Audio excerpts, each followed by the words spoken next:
Hello, I'm Heather Farley, the TSA Historian. Welcome to another episode of Did You Know? And I'm Caroline Argrave, the Archivist. Today, we thought we'd take a step away from headquarters and go to the Springfield warehouse, where we store many large and small artifacts. Today, we'll take a look at the early days of TSA.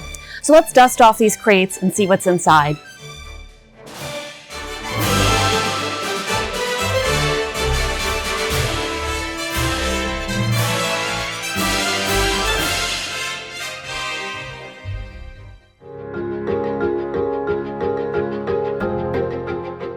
Hi, Caroline. Hi, Heather. What do we have here? This is a Behringer Instruments handheld sniffer. This whole machine? Right, it was originally connected with one tube. What is a sniffer? A sniffer is a device used to detect explosive materials. This would have been used to detect those materials on passengers or inside luggage. So really similar to the explosive trace detection swabs and the canine teams that we use today. Exactly. Our mobile screening force originally used these to test for explosive materials that would have been hidden inside of someone's luggage. Can you tell me how this works? To operate, it would draw in a large volume of air. That air was then heated up before it was blasted further into the machine, where the particles were measured to see whether or not they were explosive materials or narcotics. To fully operate, it required nickel-63, radioactive isotopes, and desiccants.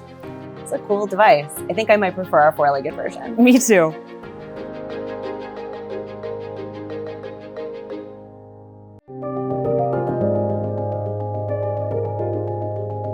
Hey, Rochelle, what are these? So these are some of our oldest artifacts in our collection. This is one of the X-ray machines that Mohammed Atta and Abdulaziz Al-Omari used on the morning of September 11th, 2001. We also have two of the walk-through metal detectors that they used that morning as well, but they are disassembled for storage. On the morning of September 11th, they placed their luggage onto this X-ray machine, walked through both of those metal detectors, and passed through security without incident and boarded their 6 a.m. flight to Boston. Wow, so that's two of the hijackers from the 9/11 attacks. Yes, 2 out of the 19. So both of these machines were originally owned by Delta Airlines, but they were purchased by the FAA in 1996. And after FBI investigations ended in 2005, they were pulled from operation and decommissioned. Can you tell me a little bit about how they work? Sure. All X-ray machines before 2001 were single view X-rays, as opposed to the dual view X-rays that we use at airport checkpoints today. A passenger would place their luggage onto the conveyor belt, and it would go through this large opening, while monitors up ahead would read for contraband or any other types of suspicious material. What's really important is the impact to checkpoints once TSA was stood up as an agency.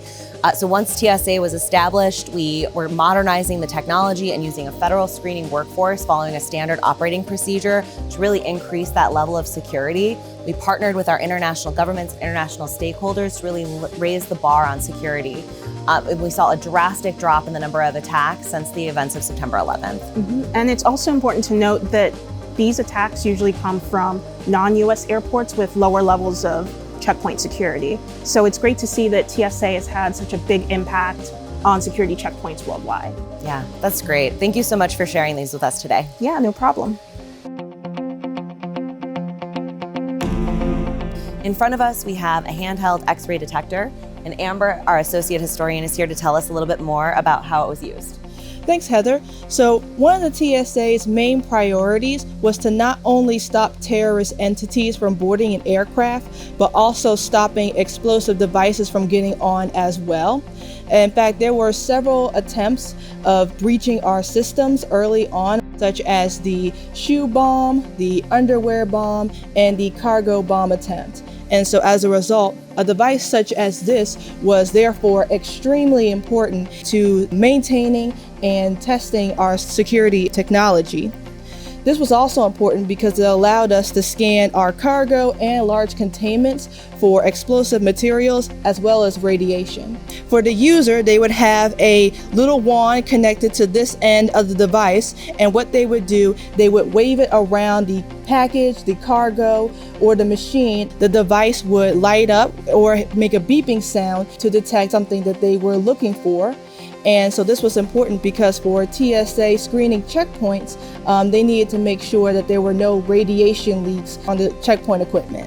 Very cool. This is another great example of how TSA is always looking for all possible threats And it also helps us continuously learn and grow with how that threat environment is changing each and every day. Thank you for sharing this with us today. Happy to help. Thank you for joining us for another episode of Did You Know? I'm so glad we could share with you behind the scenes footage of the warehouse where we store so many of TSA's historic materials. Our team is diligently working to safeguard and preserve them for future generations. If you have any historic materials, please reach out. And to check out our full series of Did You Know episodes, please go to TSA's YouTube channel. Thanks, and see you next time.